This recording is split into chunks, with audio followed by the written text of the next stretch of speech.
Good afternoon and welcome to today's Voinovich School webinar entitled Jobs and Workforce Development in Ohio's Shale Industry. I'd like to welcome everyone today, and we'll hand it over to my team at Ohio University for a few remarks.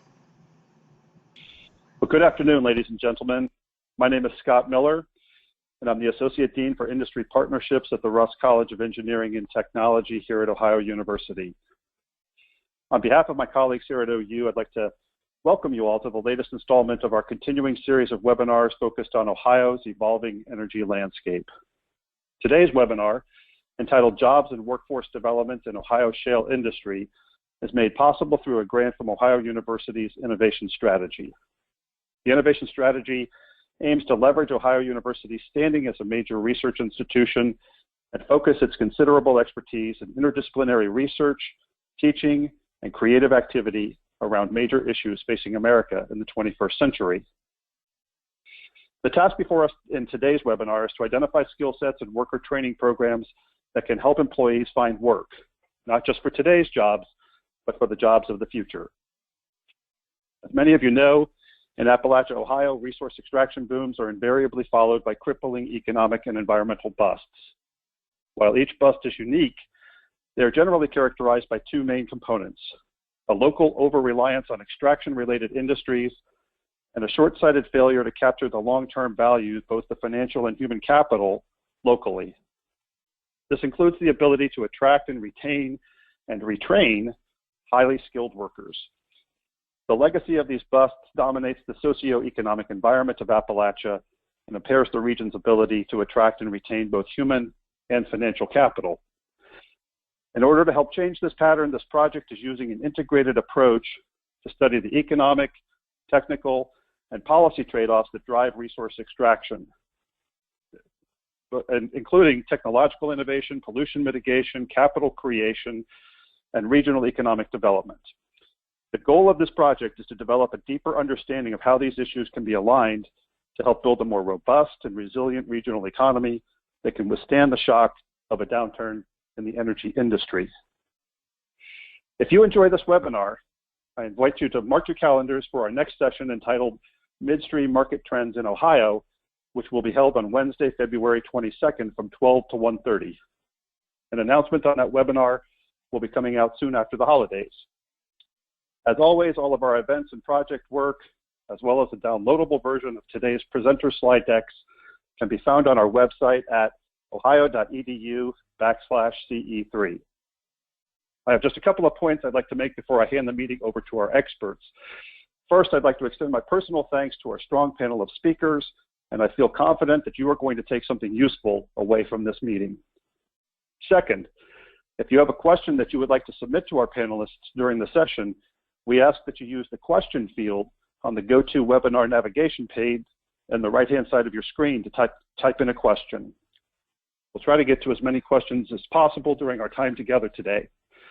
And finally, a link to a brief online evaluation is going to be emailed to you after the webinar. So please take a few minutes and provide us with some feedback of today's session so that we can improve future sessions. With that, I believe I've covered all of my logistical bases, so it's now my pleasure to introduce our moderator for today's webinar, Jonathan Norris. Jonathan is a research associate at the Voinovich School and the principal author of the new white paper that was just released this week from our team on the challenges and opportunities in creating a diversified and well-trained workforce for the region. He is a graduate of the Russ College of Engineering and is currently researching technology and policy lessons learned by transition communities. These are communities impacted by job losses stemming from the downturn in energy extraction. The manner in which these transition communities adapt is teaching us valuable lessons and how to rebuild strong and vital communities in the wake of the closure of these facilities. So with that, I'm going to step out of the way and turn this webinar over to Jonathan and our panelists. Jonathan, please take it away. Thank you, Scott, and thank you again to everyone that has joined us today.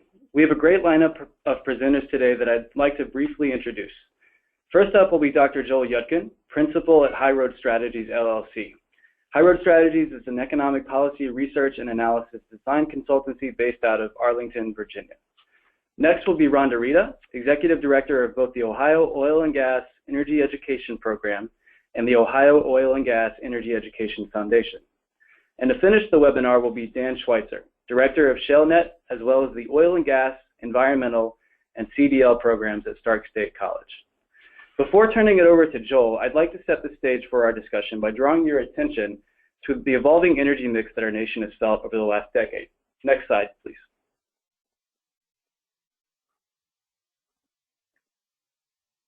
Next slide, please. As you can see, coal-fired electricity generation has been on the decline for quite some time, while natural gas has been increasing. In fact, in 2016, natural gas surpassed coal-fired electricity generation in terms of utility-scale electricity generation. So how did this happen? Next slide, please.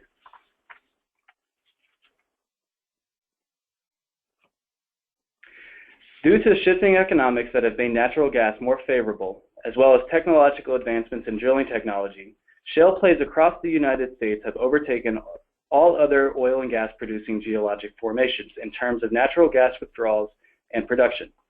This is significant because two of the largest producing shale formations, the Marcellus and the Utica, are in our backyard, right here in Ohio. Next slide.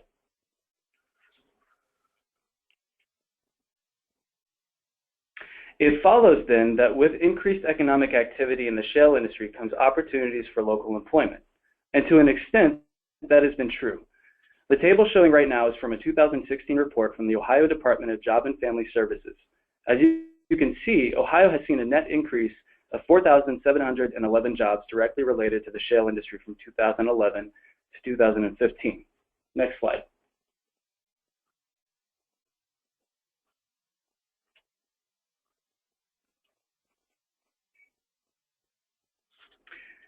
The largest increase, however, has actually come from ancillary industries indirectly related to the shale industry, which have shown a net increase of 10,495 jobs from 2011 to 2015. Next slide, please. As Scott mentioned, however, extractive industry is plagued with boom and bust cycles. This is sometimes called the resource curse, and the oil and gas industry is no stranger to this. This slide shows the spot price of oil from 2010 to 2016. You can see that in 2014 there was a noticeable decline in the price of oil, partly due to an overproduction-induced glut in the market. This resulted in a significant downturn of the shale industry's upstream sector. Next slide. Relatedly, the spot price of natural gas also dropped significantly in 2014. These boom and bust cycles raise questions about the economic sustainability of oil and gas, and is one reason why we at Ohio University are studying the industry. How can stakeholders hold on to the best parts of the booms and mitigate the busts? More specifically to this webinar, how can workforce development agents generate reliable local job opportunities that are lasting in our region? Next slide. To augment this discussion, we just released a white paper on this very topic. Some of the measures that we suggest are listed here. Although the downturn in the industry signals lean times for the upstream sector, midstream opportunities remain. Stakeholders thus have a rare and limited opportunity to build workforce development programs that not only meet the needs of the shale industry, but transcends them. The panel speaking today have made great strides in laying the groundwork for building this robust and resilient system, and their work only stands to gain more significance as time passes. If you are more interested after this webinar to learn more about this topic, we just released this white paper that you can find from the source below. If you go to the website that Scott mentioned earlier, CE3 at Ohio University, you'll find it in our white paper section. With that, I'd like to pass it over to our first panelist, Joel Yadkin. Joel, please go ahead. Okay, thanks a lot. Can I have my stereo? Thank you. First, I want to thank the Consortium for Energy, Environment Act, and the Economy in the Wonderford School to invite me, and in particular Lisa, Jonathan, and then Scott. And I also want to share my appreciation to be able to share the panel with Rhonda and Dan, and I look forward to a good discussion. First, thank you. First, I wanted to, my presentation is going to be mainly providing highlights of a study that was performed jointly between High Road Strategies and IHS Economics. It was released in June 2015. The data, however, that we are using is probably dated a little bit. It reflects only information up to 2013, when at that time, I know when we were thinking about high demand, the industry itself started to see a little bit of a decline. The main focus of the study is to do an assessment of the workforce readiness in the unconventional energy supply chain. High Road Strategies was the lead on the project, working with a great team from IHS. In particular, I want to give a shout out to Phil Hopkins and Elizabeth Redmond from IHS, who played a major role in the work. The study is a separate component of a larger full economic study, and includes projections of the unconventional energy supply chain sector that was carried out by IHS Economics. The work was done for the Energy Equipment and Infrastructure Alliance, EEIA, a consortium whose membership includes industry associations and unions, ranging from the equipment manufacturers and distributors, construction contractors, service providers, and material suppliers, and the unions, the two unions involved with the Laborers International and the International Union of Operating Engineers. As I said, the main purpose of the study is to provide an independent assessment of the workforce readiness challenge for the sector. We focus on three particular goals. One is to identify what are the principal workforce challenges in the sector. Second, to identify and examine the what we call the core and high demand occupations in the sector. When I say the sector, again, we mean multiple industries comprising the energy supply chain. And finally, discuss the public and private workforce programs, both looking at the existing and the newly created ones to meet a rising demand for the jobs in this sector.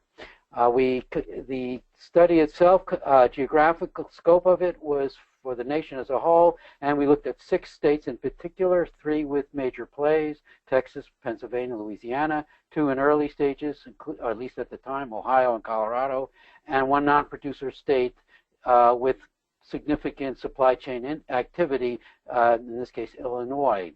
Now, please go back. I'm not quite done yet. We applied both qualitative and quantitative methodologies. IHS used the proprietary models, and we used Bureau of Labor Statistics data. And we also carried out 50 interviews for individuals representing 40 unconventional energy supply chain organizations, which was supplemented by survey and literature review. Okay, you can go on. Next please, thanks. The workforce challenges that we identified, now we identified 8 of them. We found that there was a lot of consensus agreement within the community of folks that we've been talking to and in the literature. The ones that stood out for me, well, first and foremost, of course, was the shortage of qualified local workers, which was the main reason for the study that many people in the industry were concerned about, being able to hire local workers as opposed from out of state. Being able to provide the soft skills and behavioral barriers and address the behavior barriers came up a lot. The behavior barriers, including, for example, passing drug tests, that came up more significantly than I thought. Then working conditions and burnout came up as a lot because these are difficult jobs outdoors, far away from home in many cases, and in very difficult environmental conditions. One of the most important ones that came up in our discussion was attracting youth to these skilled trades involved in these industries. We're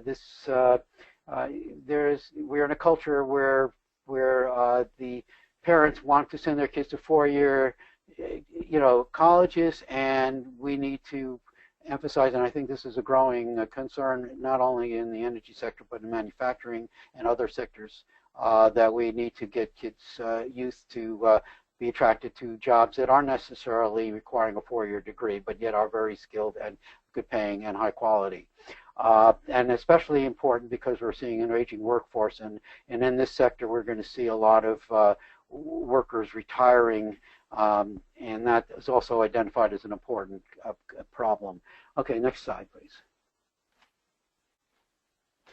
Okay, the first task was to identify what are the core occupations. Now, what we mean by core occupations, out of 600 different occupational categories that are actually employed in the sectors of the unconventional energy supply sector, we found that we came up with 3 criteria.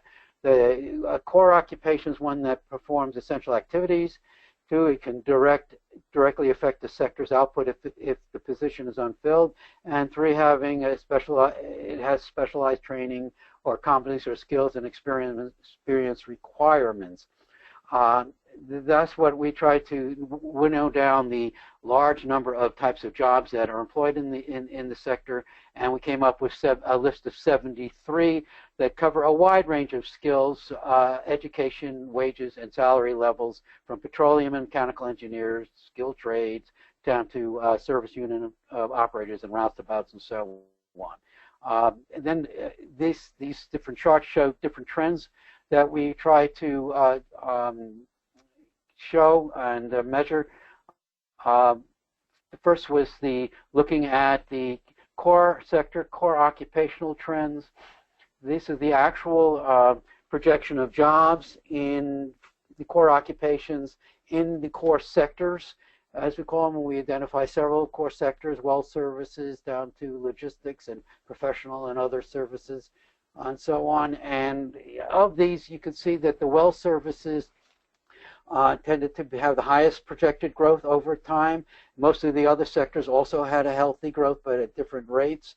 The one outlier was the construction subsector of mid and downstream, both pipelines and facilities, which rise and then declines as the infrastructure gets built. This is key to remember to the IHS economic projections. The state assessments on the right, we need to throw a caveat in there that this is trends for all workers in the core sectors, not just workers employed in the unconventional supply chain activities. And here we compare the different states. All of them dip down, of course, during the recession, but they rise up at different rates depending on a number of factors, but especially we think a lot of the driver in some of these states, Ohio included, but also Texas and Pennsylvania, were because of the rise of shale gas and tight oil activity. Next slide, please. Out of the 73 occupations, core occupations, we then, through our interviews and quantitative and qualitative analyses that we carried out, we try to identify what are the highest demand occupations. And of those, we identified 24. And that table shows the list of those, ranging from the codes on the right are the occupational codes, the standard occupational codes, from management, engineers and professionals, construction and extraction occupations, including construction trades and oil and gas extraction, installation, maintenance, and repair jobs, and transportation and material moving, the major occupational categories that our high demand occupations were in. We found that these HDOs were reasonably consistent across the nation and in the production states in particular. The heavy and tractor-trailer truck drivers and welder occupations were very ubiquitous throughout all the sectors.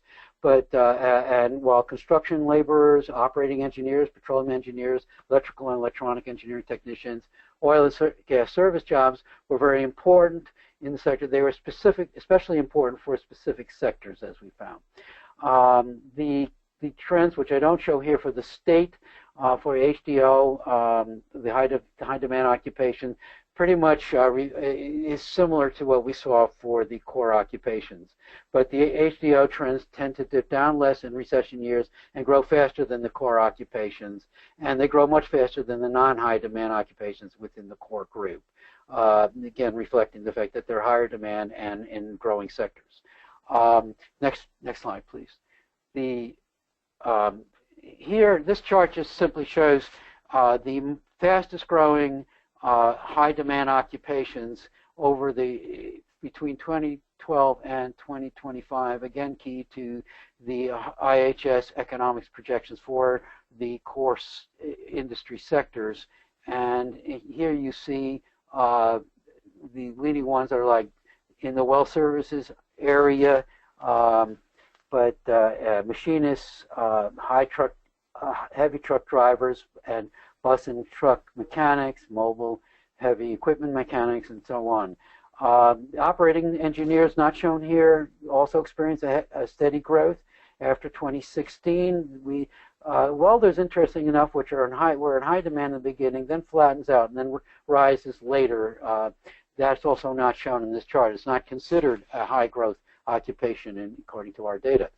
Then there's several, the others show modest growth, but the most interesting one are construction managers and laborers, which both rise and then fall due to the construction sector for midstream and downstream facilities and pipelines and so on.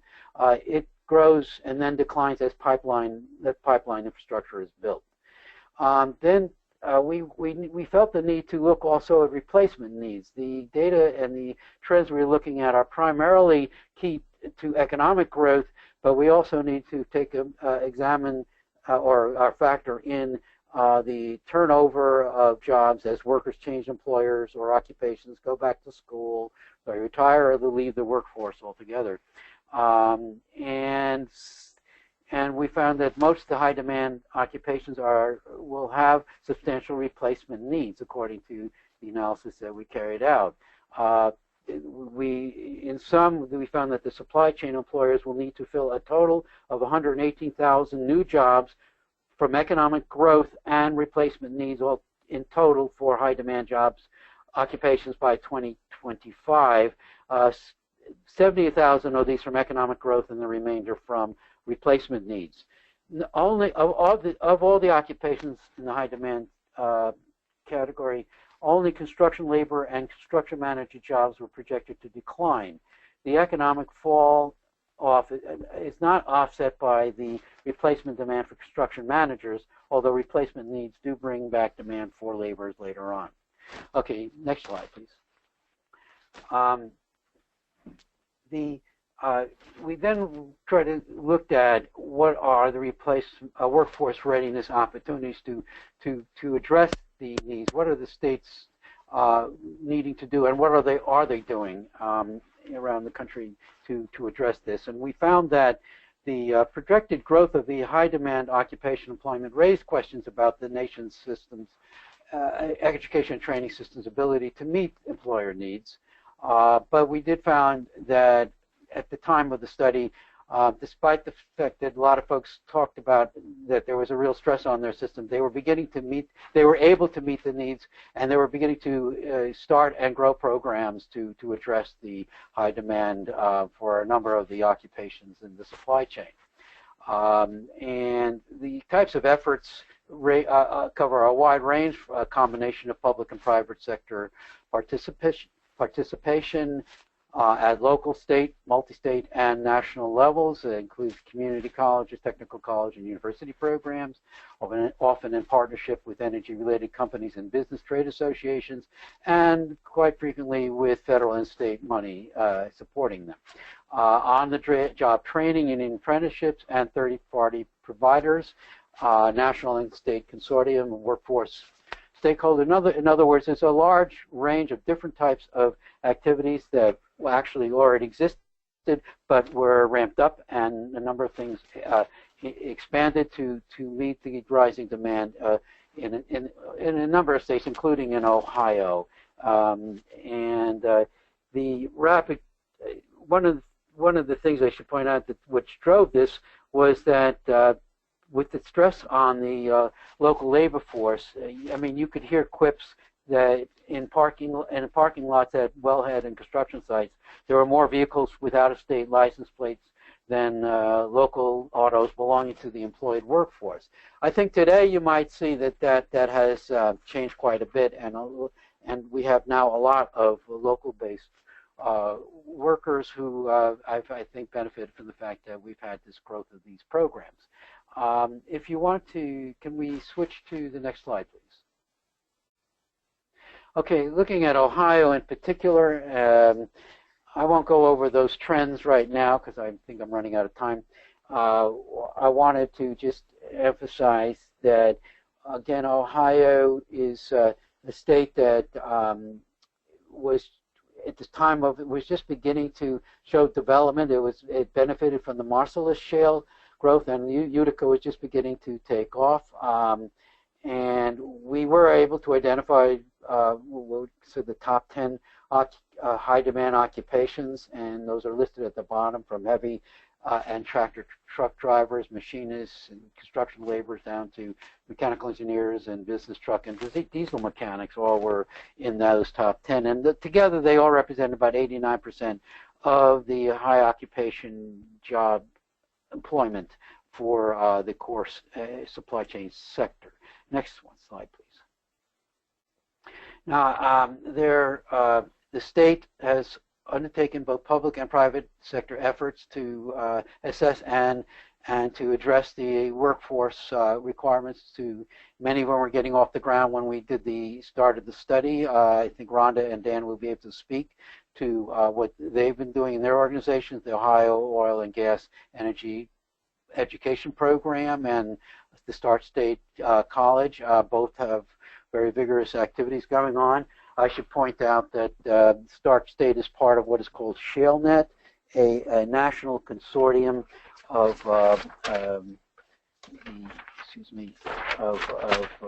that's federally funded, that's supporting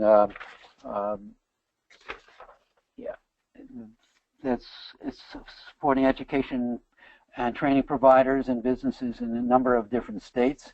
Other important national activities, the Gas Compressor Association, the Professional Trade Association, which encompasses products and services for the natural gas compressor market, and it began partnering with colleges to help develop and maintain programs that will train new mechanics and operators.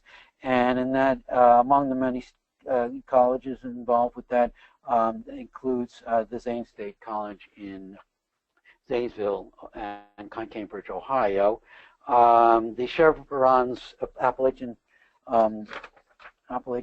Partnership Initiative is a $20 million commitment by Chevron to improve the education training, technical training to meet the workforce needs of the energy industry and related manufacturing industries in 27 counties across southwestern Pennsylvania, northern West Virginia, and eastern Ohio. I just get a final acknowledgement to the Ohio Department of Jobs and Family Services, which has played a major role in working with workforce investment areas, community colleges, and other post-secondary education institutions and employers to identify the high-demand occupations and establish appropriate and promote the establishment of appropriate training programs. So that's what that's what we found in our study that ended. Again, we ended in 2013. I think a lot of this has continued into now. And I'll let my colleagues comment a lot in more detail about what's going on today. For more information, if you want to get a hold of this study, you can go onto my website, www.highroadstrategies.com, and you go to the projects menu in the projects in the menu there on the front page, and you could download the report and get a more and a greater, more detailed project description. And I think that's all I'm going to have to say right now. Thanks a lot. Thank you, Joel. And next up will be Rhonda Rita, Executive Director at the Ohio Oil and Gas Energy Education Program.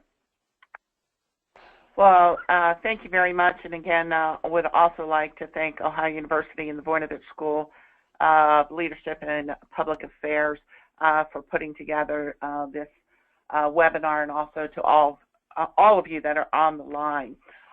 Go ahead and go to the next slide. Just very quickly, those of you that are not familiar with our program, we are not funded through any tax dollars. We're funded 100% by the industry, and we are involved in many, many areas, whether it's research, K through 12 programs, scholarships, emergency response training, industry training, and a huge focus for us the last 7 years has been on the workforce and career development.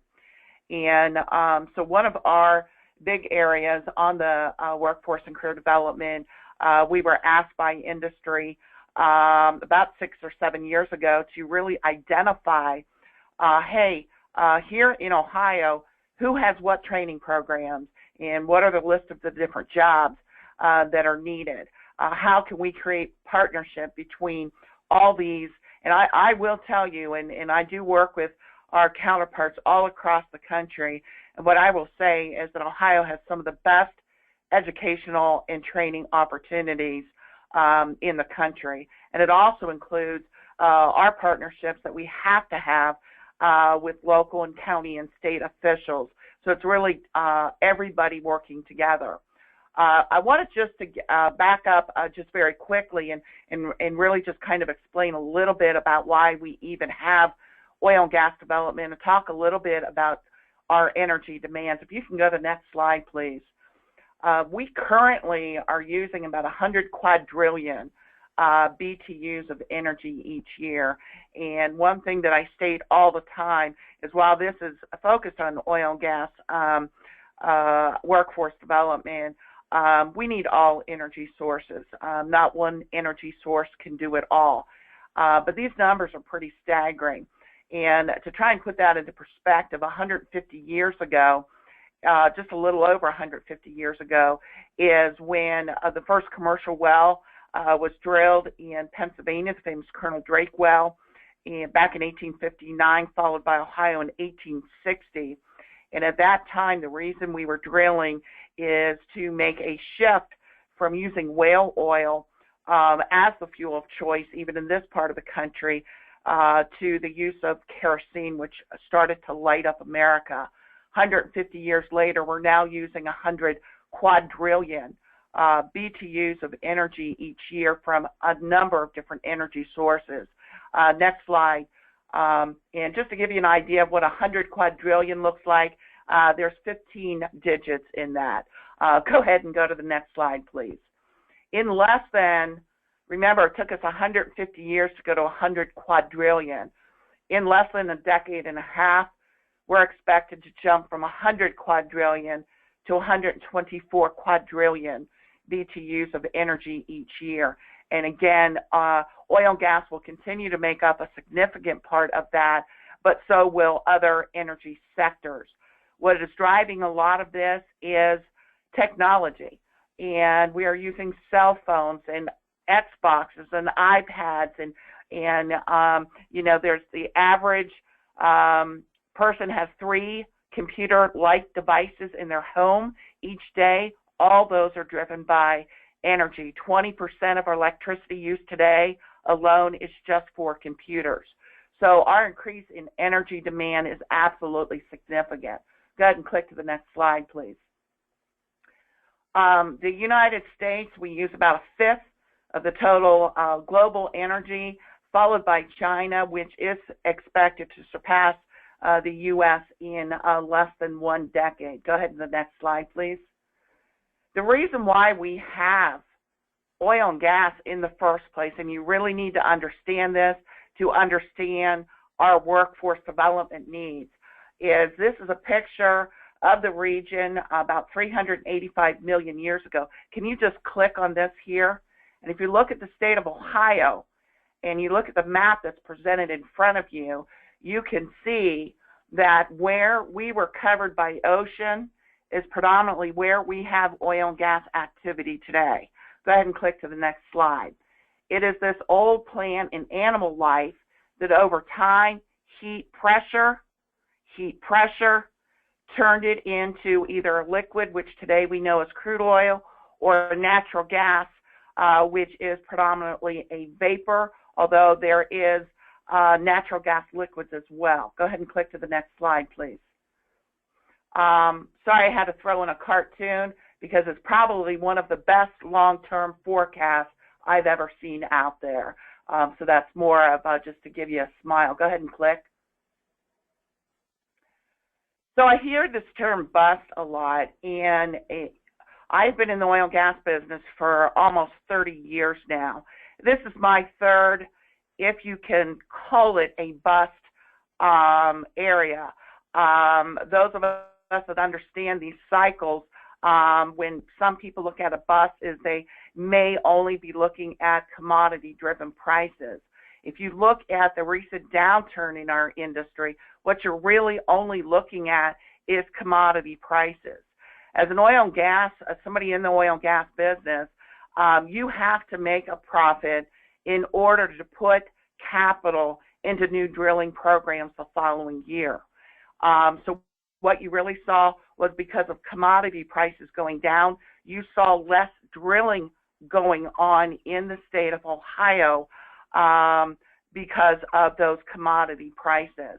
But what we actually saw in Ohio is, while drilling slowed down, the production numbers that we saw just in 15 and 16 are records for the state. And I want to throw out a statistic, and I'm going to kind of end with this as well.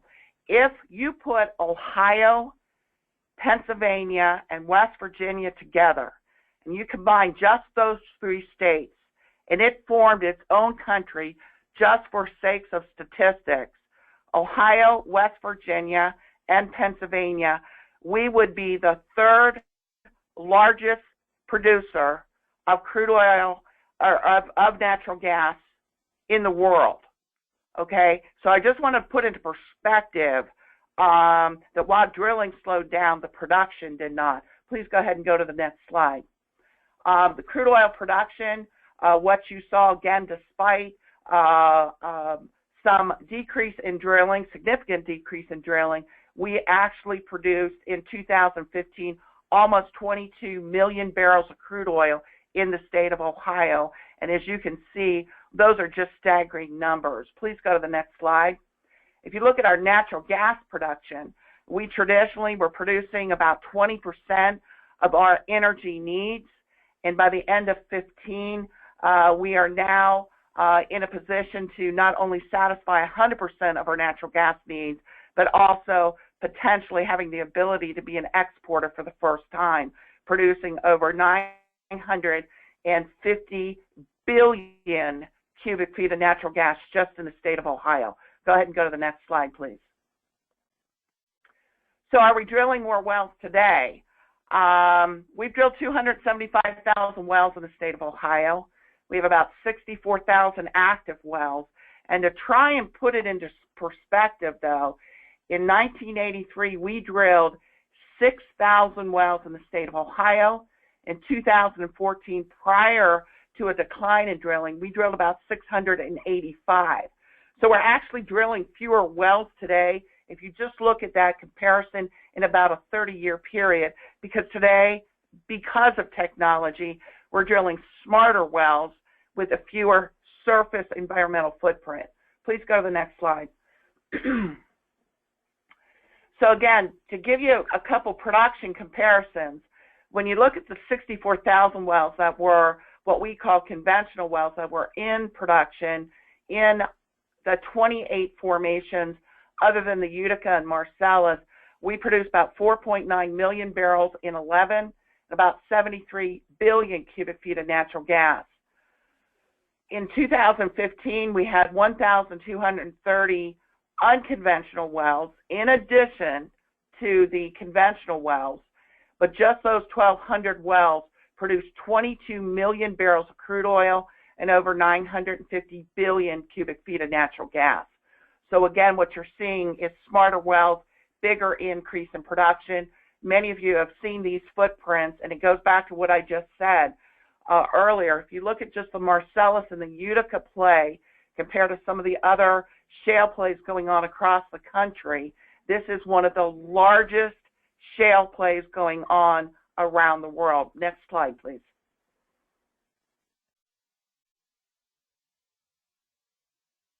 Can you click to the next slide, please? So what's changed? This is Bremen, Ohio. This is what it looked like. in the early 1900s, and we simply drilled one well on top of another. Next slide, please. The exploration technology has changed. The company I worked for 20 years ago, our mapping department was using colored pencils to map what we cannot see underneath the ground.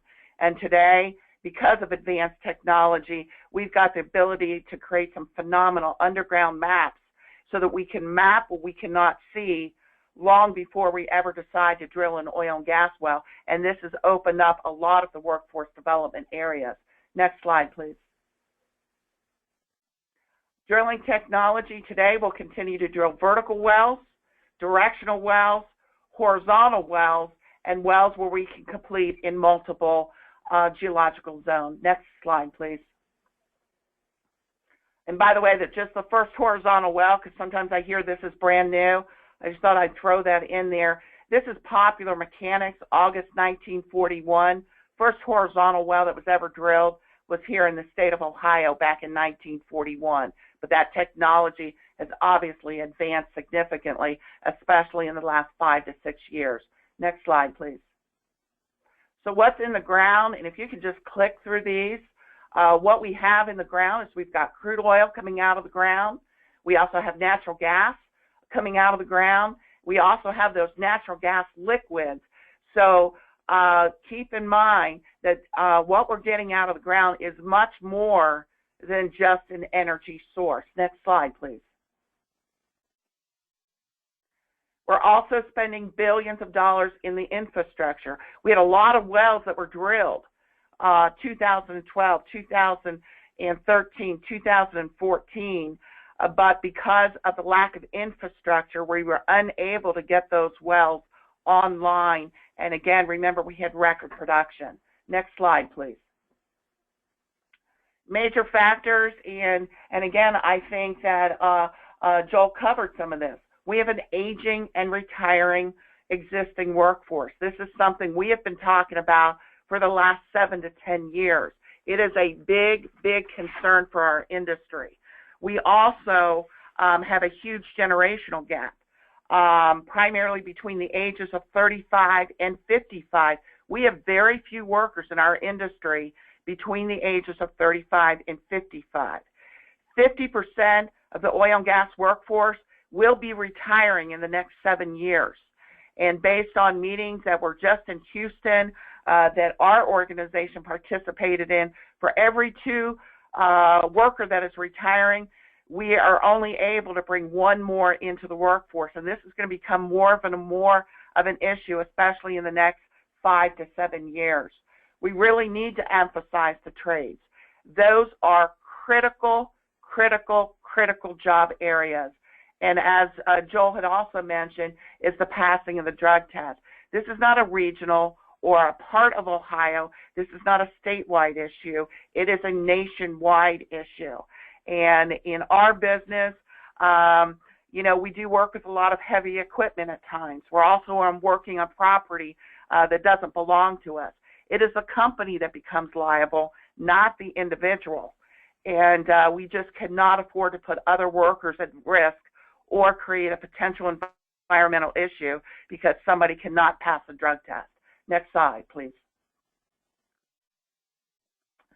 We were the first organization to put out economic impact information on the shale before a single well was drilled in the shale play back in 2010. And I know our organization came under a lot of heat when we said we're going to have about 200,000 people employed in our industry. These were staggering numbers. In 2011, direct jobs, we had about 4,600. When you add in contractors and ancillary jobs, we were about 14,400. Go ahead and click, please. And when we combine certain NCI codes and we look at different industry groups within the Ohio Department of Jobs and Family Services, right now we currently have 199,000 people employed in our industry, which, as you can imagine, in just 5 years has been significant for the state of Ohio. And that is why we are working with more than 70 different Ohio colleges and universities and trade schools and technical schools around the state, trying to get a lot of these folks employed. Next slide, please. We also developed, on behalf of the industry, what we call a career guide. And this is available. I can mail it to anybody that is on the call, or it can also be downloaded on our website, and identifies the 75 different professions needed in the oil and gas business. And I think there is a big misperception that if you have a job in the oil and gas business, that the only job you're going to be doing is maybe working on a drilling rig. So as an industry, we're really trying to explain all of the different professions that are desperately needed in this industry. Go ahead to the next page, please. In addition to that, based on each one of those careers, and we have 75 of these, I didn't have enough time to put them all in here, what we've also done is outline all the qualified training programs that we have in Ohio, and in some cases the regions that offer great training programs. We were asked to do this for two reasons. One, so that we can start encouraging and closing that generation gap and encouraging young kids to go into different oil and gas careers. And number two is that so that the various different companies, whether it be an oil and gas producer or it be a contractor, that they can direct or develop direct relationships with a lot of these colleges and universities and trade schools so that they can hire directly out of some of these programs. Next slide, please. We are also in the process, and if you could just click on this while I talk. Well, that's an embedded video. Okay. The video, there we go. Can you just, there we go. And you can just keep the sound off of this. What we've also been doing for the last 2 years in partnership with the American Petroleum Institute that sets all of the industry standards around the world, we have been developing a series of career videos that matches up to those 75 different professions that we were talking about. So someone may not be thinking about a land surveyor position. They may not be thinking about a diesel mechanic. They may not be thinking about perhaps that welder. They may not be thinking about maybe in the environmental science areas or in water testing areas and some traditional areas that people may not think are associated with oil and gas. All of these videos will be available in the first quarter of 2017, and then we are going to be beginning a marketing campaign that is basically going to be promoting a career of the month. And if you can go ahead and click to the next slide, because I think this video is just running a little bit slow.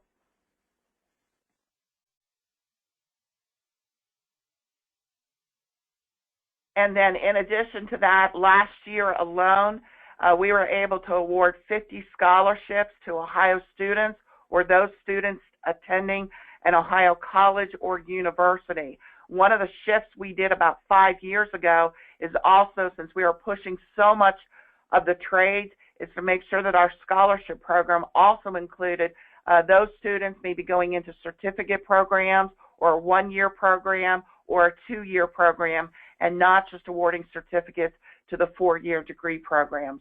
Go ahead and click next. In addition to that, we offer a wide variety of specialized training to our existing workforce or those that might be going into different jobs, and a wide variety of certification that is going to be required for you to work in a wide variety of the different professions. So we offer these safety trainings throughout the year at no cost to our industry. Oftentimes, we are also including state employees as well as students in these safety training programs. Go ahead, next slide. What is the future of the oil and gas industry in Ohio? Go ahead and click to the next slide.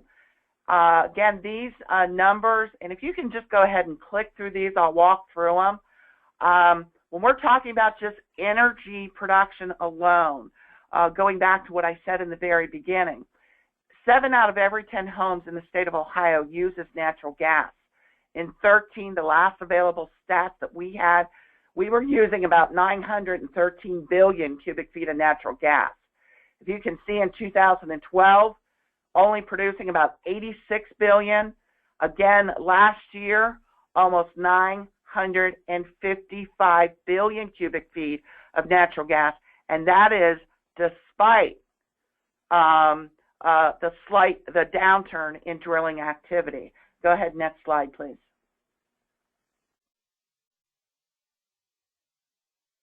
What is a billion? Because it's a hard number for people to understand. So there's a couple examples. It can power 3,600 TVs for a century. It can heat about 24,000 homes for a year, travel across the United States 85,000 times, or we can make 559 trips to the moon and back. And that's just for 1 billion cubic feet of natural gas. Go ahead to the next slide. Historical uses have changed a lot, but many of these products we are still using today because we've always had local production. And again, this goes back to it being more than just an energy source. And the next slide, we actually got the royalty rights to use this slide from National Geographic. This is a Stowe, Ohio family, and ironically, this gives you just the idea of just some of the products, especially from the crude oil that comes out of the ground in this area, because we have a very high paraffin content, so we do have a tendency to make a lot more specialty products out of the crude oil in the Appalachian Basin. Go ahead and click to the next slide. And then I don't have time to show this video, but we have a very, very strong effort going on right now. It's called the Shale Crescent USA. If you guys have an opportunity, go to that website. I'd like you to click on this video. This is what has come out, that if Ohio, Pennsylvania, West Virginia were a country, we'd be the third largest producer in the world. Other things that have come out of this, we are really pushing manufacturing jobs into the Appalachian Basin. Right now, the Appalachian Basin has the lowest natural gas prices in the industrialized world. So we have an opportunity not only to create jobs in the upstream and midstream, but the downstream and manufacturing are just going to be a huge area. And again, if everyone, my last slide is always the same, it takes everybody working forward together. I love this Henry Ford quote, if everyone is moving forward together, then success takes care of itself. It can't be the industry by itself. It's got to include our educational institutions. It's got to include research and utilizing the best technologies. And we have to take advantage of wonderful local, state programs that are all working on workforce development. So thank you for the opportunity to present and look forward to answering any questions. Okay, thank you, Rhonda. And next up is going to be Dan Schweitzer from Stark State College in Shale. All right, thanks, Rhonda. That was incredible presentation, and some of what I'm going to say here is probably, hopefully, supporting and not simply a rehash. But I do a lot of talking as well, going back to the idea of recruiting the younger population into trades or into the industry, or just getting the word out that, you know, you can't do drugs. We outreach to 6th, 7th, 8th, 9th graders, even at Stark State, because I think we have to go that far back to start developing the workforce. So I have some slides here that I use to kind of show people why and we use, or how we use, or why we're so dependent on hydrocarbons. So this slide right here, think about when I hear about the Stone Age or the Bronze Age or the Iron Age, there's some science out there right now that indicates that the chimpanzees have entered the Stone Age from a terms of anthropological development, and I think that's neat. But if you, going back to when we discovered fire, that was hydrocarbon. If we're burning wood or coal or oil or gas, we're doing the same exact process. We're ripping hydrogens out of these molecules, breaking the bonds so that we can get energy. So right when we started using fire, or when we started melting copper and tin for the Bronze Age or the Iron Age, or all the way through, we were using hydrocarbons. That's what we relied on for energy, warmth. Today, going through the Renaissance, the nano age, the plastics industry, all these kinds of things, we are more reliant on hydrocarbons than ever before. So next slide.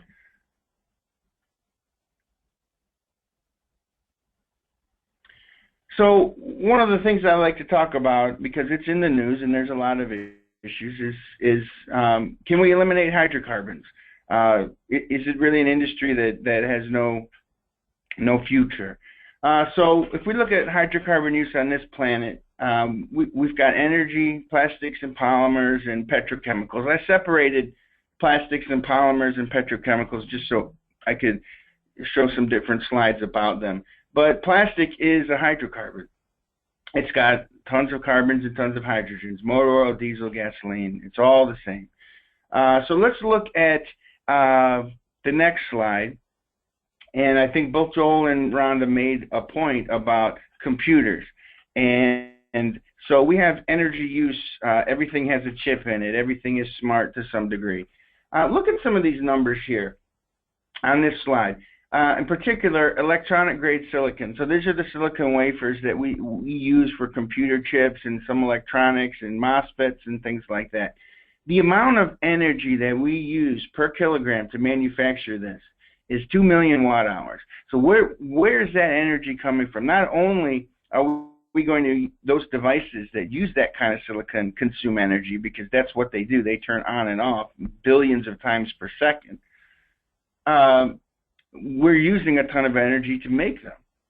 Plastics is a double whammy because we use energy to crack the ethane and the ethylene and make feedstocks, and then we're actually using the material as well for everything we use today, coatings, textiles, you name it. So next slide. So let's look at the energy. We were talking about energy. So global energy consumption is going to increase and probably increase exponentially. This is why right now, today and for the next 3 to 5 years, we talk about there being a glut of oil or hydrocarbons, and yet there are predictors that are saying, you know, as soon as 2025, we can't supply enough energy from hydrocarbons for what the world needs. So look at this map right here. In the United States being developed, we use 400 million BTUs per person per year. Let's look at China and India, for example. China uses 25 to 74 million BTUs per person per year, and India is a little bit higher at, or actually lower, sorry, at 10 to 24 million BTUs per person per year. Why is that important? Go to the next slide. So when we look at the United States, we're about 4.5% of the population of this planet. And at least in 2011, we use 18% of the energy, right? What's different about the United States and between China and India? Well, China and India have a whole lot more people, and they're industrializing too. So what happens when 40% of the world's population wants to consume or is consuming as much energy as an industrialized country like the United States? I don't know where we're going to get the energy. So the inset slide there is just some predictions from EIA about the demand for energy out to 2050. Go ahead to the next slide. So one of these issues then is where do we get energy? And this has been outlined well by Rhonda and Joel. But another EIA graph on the right is showing that we're getting a lot of energy from natural gas, coal, and oil, and that's not going to change. You know, the percentage is about 80% hydrocarbons for energy when you factor in everything, even going out to 2040. Let's look at from a regional standpoint. Why is that important to us? Just from the energy standpoint, look at the graph on the left, and this was something I lifted from the internet, EIA again, showing that production has declined since the downturn. But what's important on this graph, to me, is look at the Marcellus and the percentage of production the Marcellus accounts for, and then look at the Utica. Those are both in this play, and I'm not going to belabor it anymore, but you know, some some experts say that we're sitting on the largest proven natural gas reserve in the world, and and they're not getting laughed out of the room when they say that. So that's significant. So this is going to drive our economy, regardless of the price of the commodities. So next slide, please. Rhonda should recognize this, and hers was a higher resolution. I believe I lifted that from your PDF, but Rhonda already made this point. We can't live without plastics and polymers. Even if we didn't burn another hydrocarbon, we would use tons of them. So now we're looking at petrochemicals, and Rhonda also covered this, but here's another graphic that I like the side on the right, and this is actually a pretty high resolution image that I'd like to make into a poster. But look at the right: textiles, carpets, fabrics, food packaging, tires, paints, resins, bicycle, everything you can think of. We are so reliant on hydrocarbons. We have to have plastics. We're talking about going to Mars or to the moon. You can't make windows and things out of starch polymers and send them into space, for example. Anything that is resilient and has a long life at this point in time from a polymer standpoint is a hydrocarbon base. Next slide.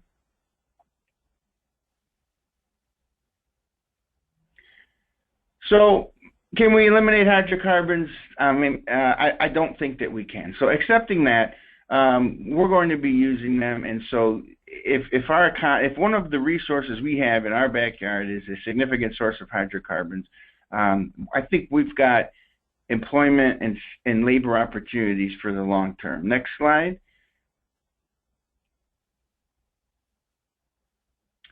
Oops, I didn't realize that was okay. So think about the region. A couple things I wanted to point out, and I think that so look at some of the pipelines that are going in here. Nexus or Spectra, you hear about them. There are in the works projects to send 3 billion cubic feet a day to Canada for them to use. Shell has announced a cracker, and so there may be another cracker going into Monroe or Belmont. We should find out later in the year. But even if it doesn't, why is a cracker important? It's going to take some of the production, the ethane, and process it locally. Not only does that allow a producer, when 12% of what's coming out of the ground is ethane, to get more money for their product, it's also meaning that someone who wants to use a cracked ethane or an ethylene is going to pay less for transport costs, and it's going to really burgeon the economy in a lot of different ways because of it. And then one of the things that I think isn't getting talked about enough is Dominion's Cove Point. That's going to be the only liquefied natural gas exporting facility north of the Gulf in this country that I know of, or at least that's been permitted or under construction. So this has long-term significance to send billions of cubic feet via supertanker to India and Japan, I think, as far as I understand it. So the region is going to be an economic powerhouse like it once was, or it should be if we do it right. Next slide. So one of the things that I've been keeping a look on is and we've all looked at the prices, and I keep waiting or thinking that maybe that oil and gas, or crude oil versus gas, they may decouple.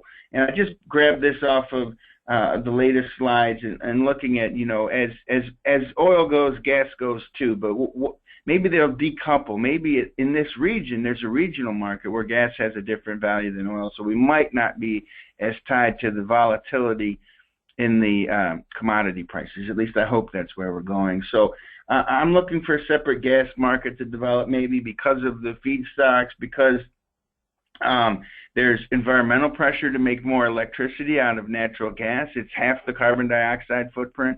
It per megawatt uses half of the water per megawatt generated.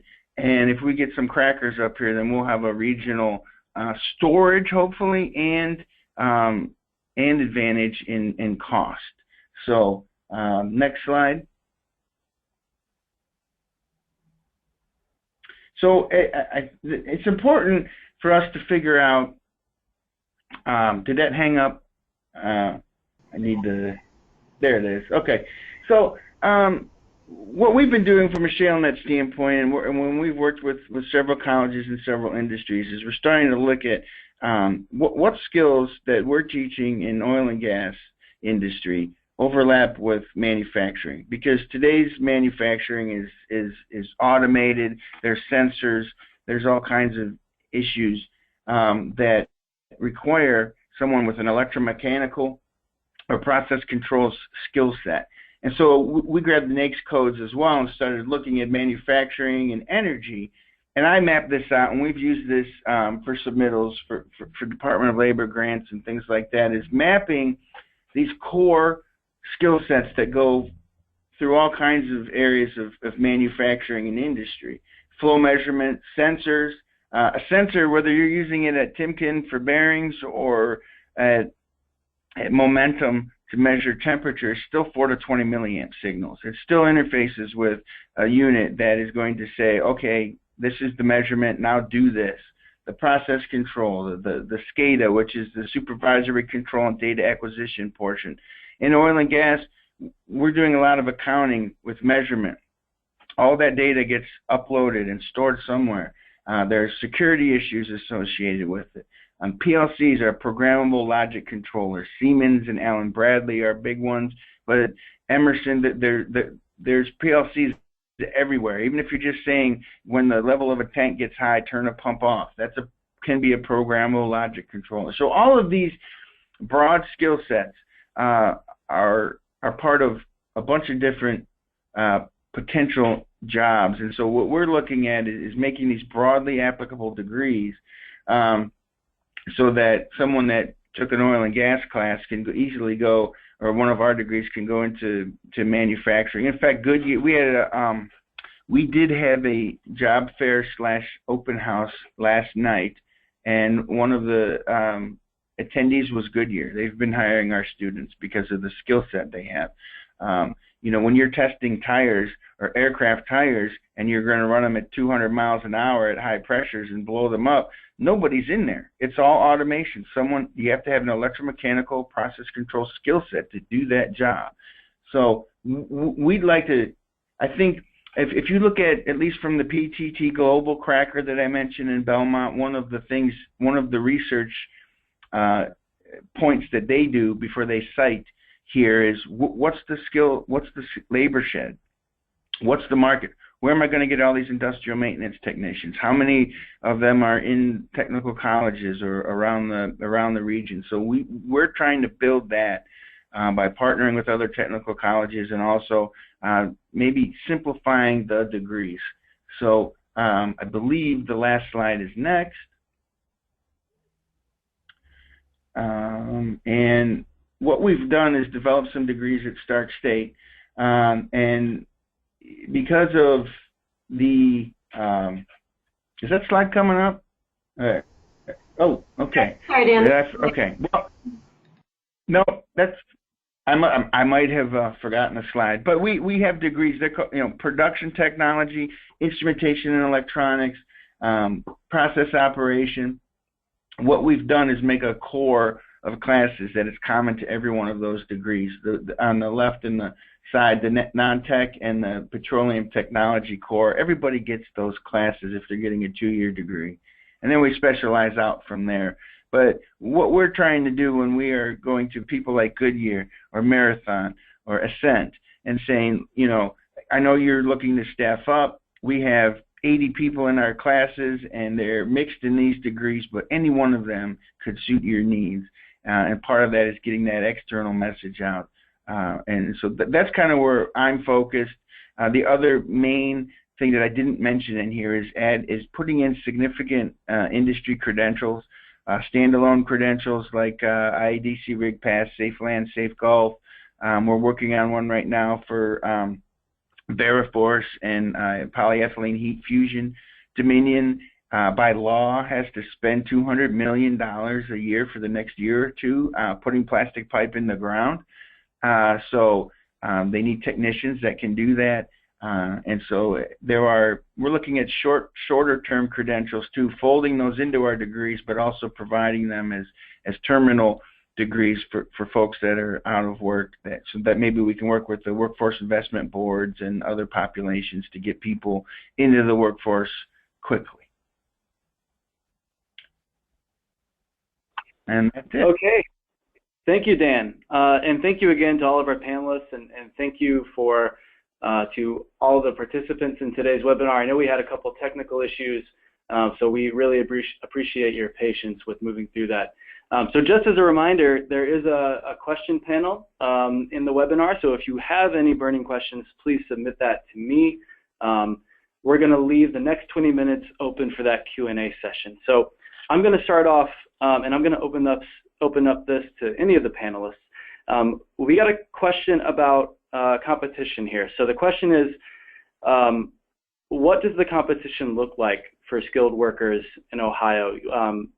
There's a note that whenever the drilling began in about 2011, 2012, a lot of those opportunities were taken by workers coming from outside of the state. So what are the best practices, and this is open to anyone, what are the best practices for securing those opportunities locally? This is Rhonda. First off, I think there has been some misperception. Again, sometimes I only hear about the drilling side. The average cost of some of these big horizontal wells can be up to $50 million. And so when they're bringing in that kind of piece of equipment, you've got to bring people in that are able to train folks how to use that. And so I think what you've seen happen just on the drilling side only is that we've gotten more local people trained. Now, outside of drilling, remember that's temporary, and then they're going to move to a new location, is more importantly putting that well into production.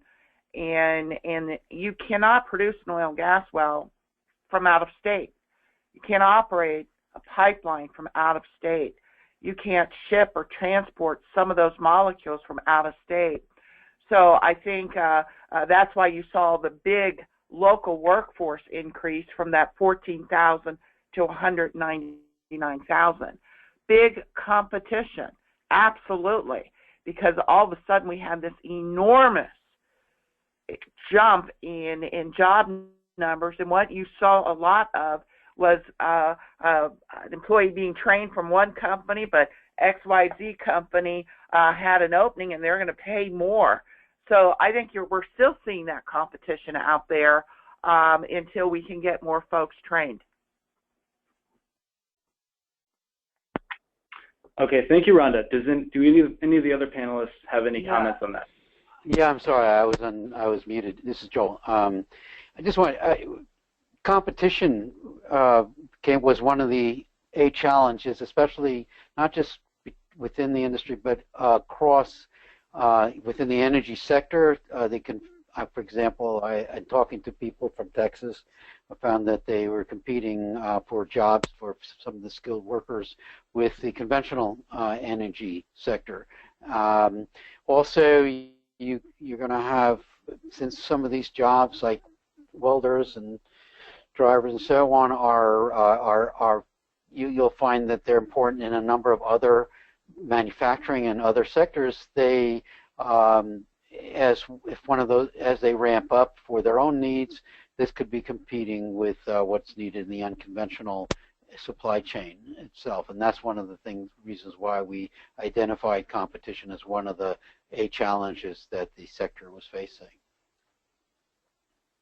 Yeah, I'll just add that from an idea of competition, we have to look at preparing the workforce to infill jobs. A pipeline welder, those don't grow on trees, and quite frankly, you have to have a lot of hours and be really good at welding before you could be good enough to weld on a pipeline. But if you can do that, you've been working in a shop somewhere, and you can take that job, you will, because you can make a lot more money. Or bus drivers. The city of Canton and Akron were struggling when there's a lot of people hauling oil and gas. If you can get paid to haul oil and gas, it's going to pay you more than driving a bus. So then there's a gap where you need to infill jobs. And so the best way to deal with the competition, I think, is to make sure there's a good infilling population coming in behind those that go somewhere else. And the oil and gas industry is notorious for poaching from each other, but all industries are at some level. So it's a good thing for the worker. This is Rhonda. I'd just like to add one other thing, and I can speak just from a scholarship standpoint. What was also very exciting is that I look back at some of our scholarship students, and again, maybe petroleum engineer, geology area that had to leave the state of Ohio. And what we also saw start happening in 2012 is a lot of those that had to leave Ohio for work came back. And that was very exciting to see people returning back to the state of Ohio too. Great, thank you all. So we got another question here. So it reads, how do we know if, and so this is speaking to Joel about the high demand occupations that you mentioned in your study. So how do we know if we won't be able to meet the needed supply in those high demand occupations? What signals should we be on the lookout for? How do we know?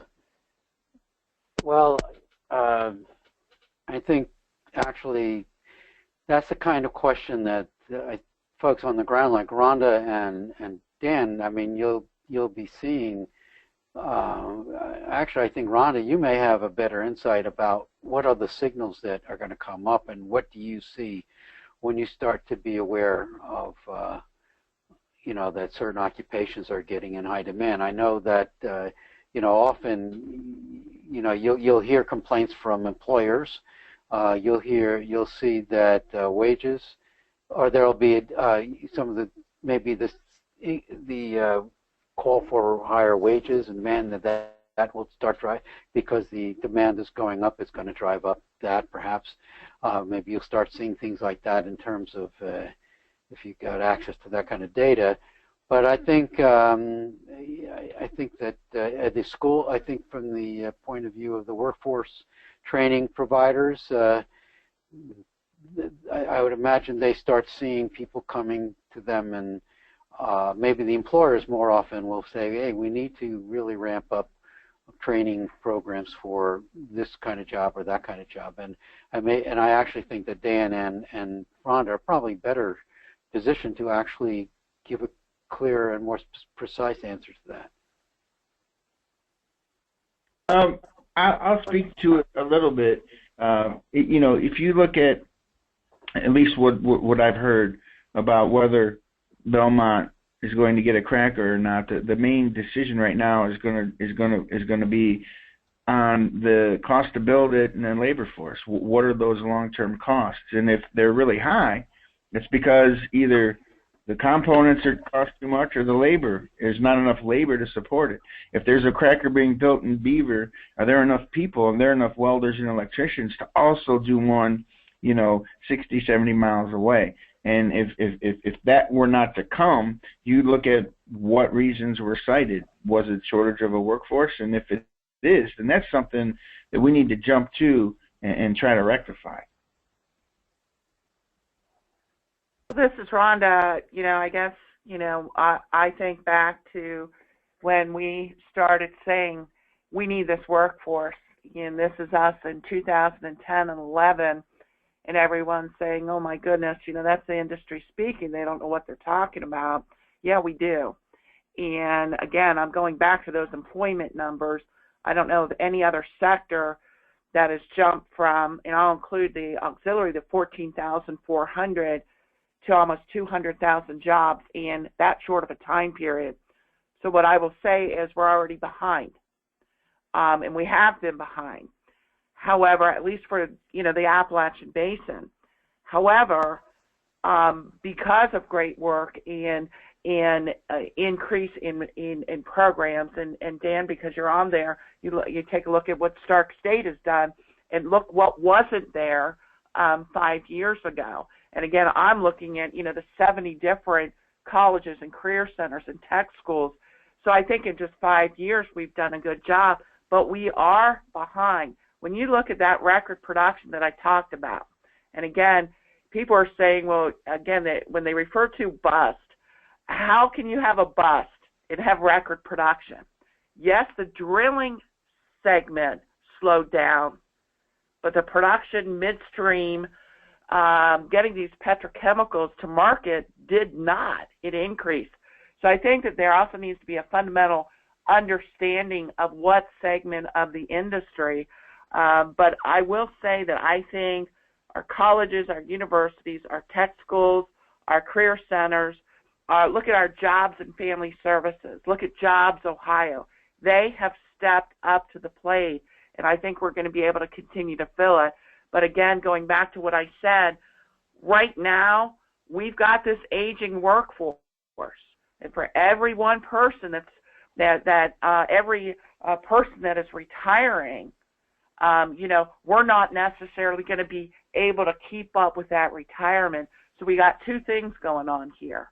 But again, I really think that we are in a good position.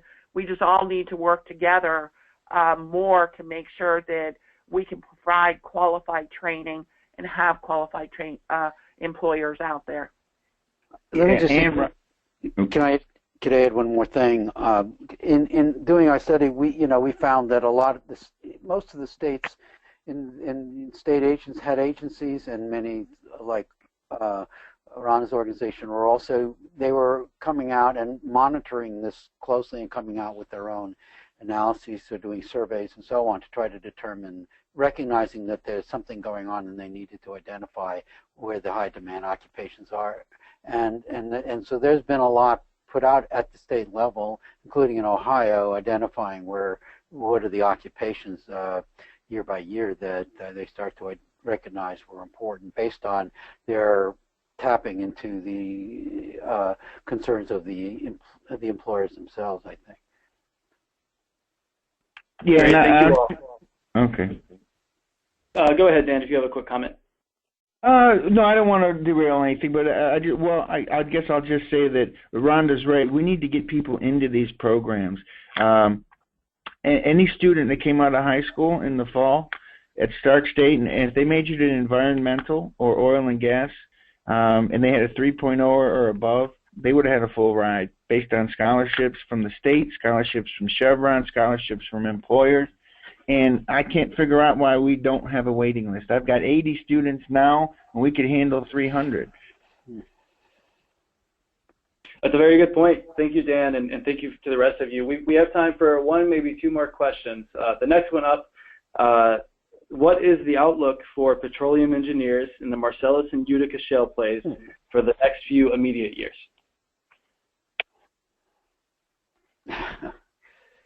Well, I'll say something really quickly about that, and that's not our area of expertise. I worked for engineering companies. I'm a geologist, so I'm a stepchild of an engineer. And so we had maybe one engineer that designed all the systems, and we had about 40 people like me who had to operate them. And that's what we're trying to train at Stark State. And I think I'll let anybody else comment about the outlook for engineers. Yeah, engineers were, especially petroleum engineers, but also mechanical engineers, were identified as high demand occupations. Not surprisingly, I know that Marietta College has a leading program in petroleum engineering. There's several schools around the country, and there's been efforts. I think there's a consortium, I forgot the name of it, that was trying to work with to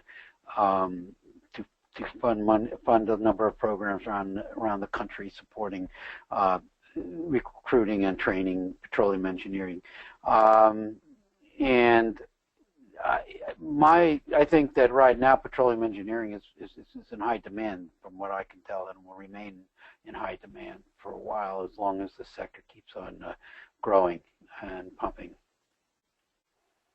And I would agree with both of you on that. And again, when drilling slows down, and again, fortunately we're coming out of a little bit about that, but you got to understand what a petroleum engineer does.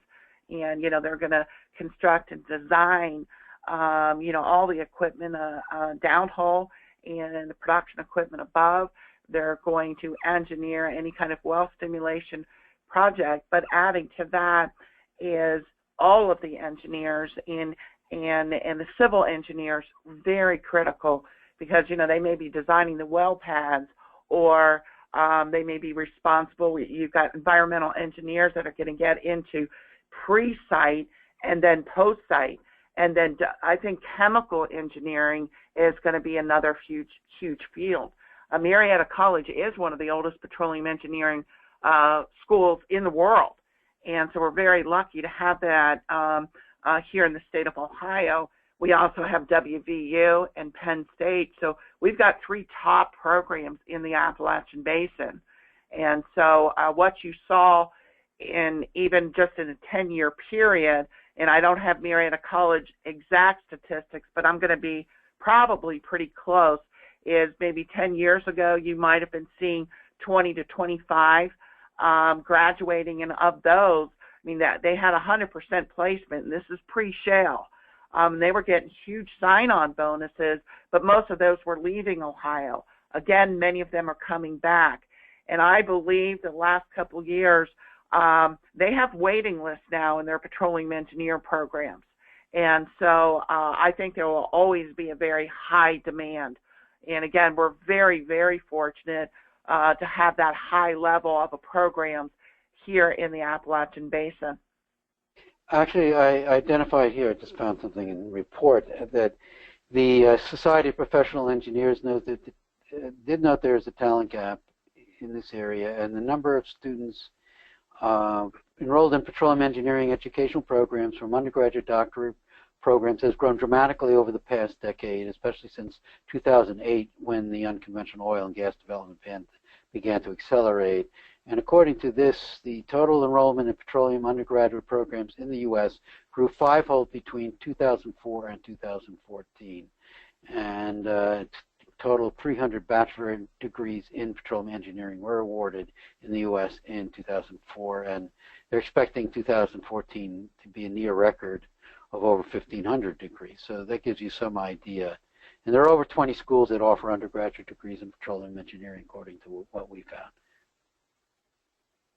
It's such a rigorous.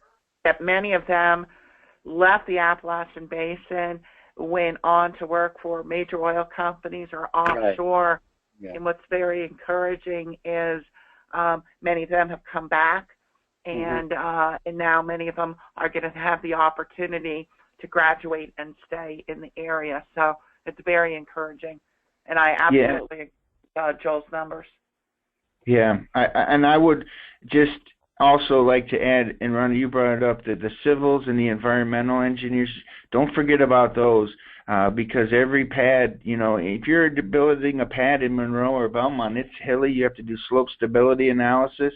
An engineer has to sign off on those plans, and so those kinds of engineering jobs are going to be there as well. And chemical engineering, huge. Yeah, right. Yeah, even more in the future. If we have easy access to feedstocks and petrochemicals, then the chemies are going to be really, really important. I mean, if I was advising one of my daughters to choose, I would say chemi or civil before I said petroleum, personally. Well, mechanical is also really important, according to what I found. I just want to give a acknowledgement to Robert Chase, who's a professor of petroleum engineering. You may know him at Marietta. He was the one who supplied me with a lot of that information. Okay, thank you all. With that, I think we're about at time, so I'd like to wrap it up. I again want to thank all of our panelists for joining us and all of the participants of the webinar. This webinar has been recorded and it will be available online, so you can access it at Ohio University's CE3 website. And we will be following up via email with an evaluation of this webinar, and we would really appreciate your participation with that as well. So thank you all, and I hope you all enjoy the rest of your day. Okay, thank you. Thank you. Thank you.